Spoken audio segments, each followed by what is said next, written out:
Thank you, Deputy Speaker. In the first week of May, I had the opportunity to attend the OECD Forum during OECD Week in Paris. One recurring theme during the discussions was a lament about declining trust by the public in governments and politicians, apparently occurring right around the world. The OECD noted this as a very important issue. People were concerned that lack of faith in the political process led to public disengagement, and were also concerned about ongoing and quite widespread problems of corruption. In 2012, Parliament rejected a parliamentary committee's recommendation that Australia establish a federal body to reduce the risk of corruption and misconduct by overseeing all Commonwealth public sector bodies. The committee's final report quoted the then Queensland Premier Anna Bligh's reflections on that state's approach to integrity when it established what is now its Crime and Misconduct Commission in the aftermath of the Fitzgerald inquiry into corruption in the Bjelke-Petersen era. Anna Bligh said, "Despite the inevitable embarrassment from time to time, I would much rather a system which is not afraid to pick up the rock and discover the ugliness underneath than one that is content to assume that an undisturbed rock is a sign of good health." The committee said there could be a lot of undisturbed rocks that need to be overturned if the public is to be fully assured that integrity in the federal public sector is being properly maintained and safeguarded. The government's formal response to the committee's recommendation at the time took a different approach. Quote, "On the available evidence, there is no convincing case for the establishment of a single overarching integrity commission," unquote. The answer assumes the existing system for detecting corruption works well. But in the light of the New South Wales Independent Commission Against Corruption, or ICAC, revelations, I think we have to revisit this issue. In my view, an anti-corruption commission at the federal level is essential to ensure the integrity of our political system when all too often money talks. The Australian Water Holdings scandal is a case study in the politics of greed and a cautionary tale. Supposedly, AWH provided reticulated services in Sydney's northwest development corridor, but in reality it operated as a funnel for vast amounts of money for political lobbying and donations, with both Labor and Liberal Party personnel engaged in disgraceful conduct. Little wonder the public is chastened about its political representatives when revelations such as this occur. As the assisting counsel to ICAC, Geoffrey Watson, said, "In an uncharacteristic display of bipartisanship, the events crossed political lines. It might be said, readapting Shakespeare, that corruption acquaints a man with strange bedfellows." Deputy Speaker, James Madison, a founding father of the United States Constitution, was acutely aware of the self-interested activities of legislators and their allies in commerce and industry. Madison used the analogy of harvesting to describe the behaviour of well-informed and politically well-connected individuals who are able to extract rents from the opportunities opened up by government regulations and legislation. These sagacious and moneyed few are able then to pocket their political harvest at the expense of the industrious and uninformed mass of the people. We need to ensure that Madison's observation is not how we do business in Australia, and that the public's expectations of how democracy should function are not undermined by a cynicism born of the revelations they see emanating from the ICAC. Otherwise, public disengagement will be exacerbated and may become entrenched, which only serves those vested interests who already wield too much influence in the corridors of power.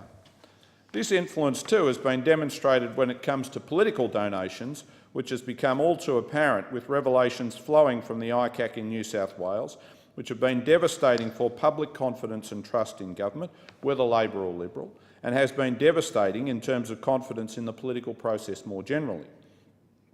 The ICAC has revealed the extensive use of slush funds and associated entities to obscure the origin of millions of dollars worth of donations flowing into big political parties, some of which breach state bans on taking money from property developers and other donors. A ban on developers donating in New South Wales was introduced in 2009, yet counsel assisting the ICAC, Geoffrey Watson SC, said in April this year that one of the nation's largest developers, Meriton's Harry Triguboff, had hidden his donations to the New South Wales Liberal Party via the Free Enterprise Foundation. Mr Watson said this was done to avoid the state ban.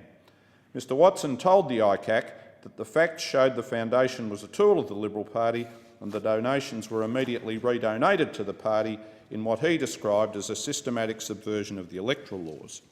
He said between July 2010 and June 2012, a period that included the last state election in March 2011, the New South Wales Liberal Party received $693,000 from the Free Enterprise Foundation. The chief fundraiser for the Liberal Party and chairman of the Millennium Forum, Paul Nicolau, admitted that the arrangement was used to channel money from prohibited donors and that this had been discussed with other party officials. Asked to give an example of a prohibited donation, he replied, "Harry Triguboff, Meritons." The work of ICAC is extremely important and lights a path for where we need to go at a federal level and in my own home state of Victoria. Victoria regulates neither political donations nor disclosure. The only transparency around donations are this country's weak federal laws. Donations are not published until months after the financial year in which they were made.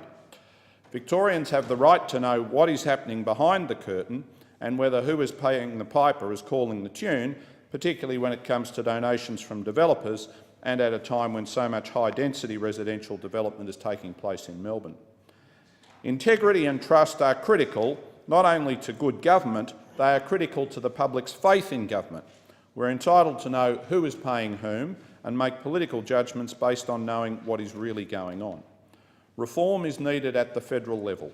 The corruption identified in New South Wales alone is enough to justify a complete overhaul of federal laws to ensure maximum transparency.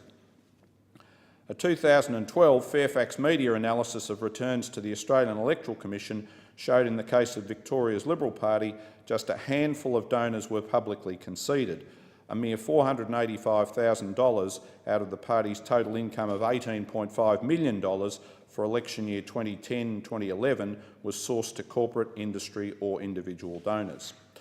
I support the reforms proposed by Senator John Faulkner to reduce the donations disclosure threshold to $1,000 and remove indexation, prohibit foreign and anonymous donations, limit the potential for donation splitting across branches, divisions, different units of parties, and require faster and more regular disclosure of donations.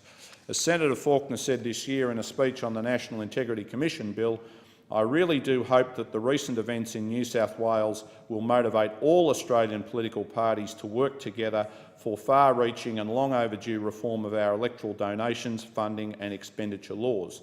This will be a real challenge for our current political leaders. He is right, but there are successful overseas examples of how we can do better. Nordic governments demonstrate how transparency works. Governments there are forced to operate in the harsh light of day. Sweden gives everyone access to official records. The principle of public access to information is a very important and cross-cutting element in Sweden's political culture, constitution and legal order. It means that the public and the media, newspapers, radio and television, are entitled to receive information about state and municipal activities. It plays a key role in ensuring high levels of transparency and is crucial for effective prevention of corruption, and the public endorses this. Swedes' trust in government, over 60%, is amongst the highest in the world. The principle of public access to information is expressed in various ways. Everyone is entitled to read the documents of public authorities. Officials and others who work for the state or municipalities are entitled to say what they know to outsiders, and officials and others in the service of the state or municipalities are normally entitled to disclose information to newspapers, radio and television for publication or to personally publish information. Swedish public administration provides comprehensive services of a high quality to both citizens and enterprises. The low levels of perceived and experienced corruption in Sweden are linked to the long tradition of openness and transparency of Swedish society and institutions and a strong respect for the rule of law. There is much that we can learn from the Nordic countries, and transparency in governance is an excellent place to start. Thank you, Member. The question before the House remains that grievances be noted in the call list of the member for Beaumont. Thank you, Deputy Speaker.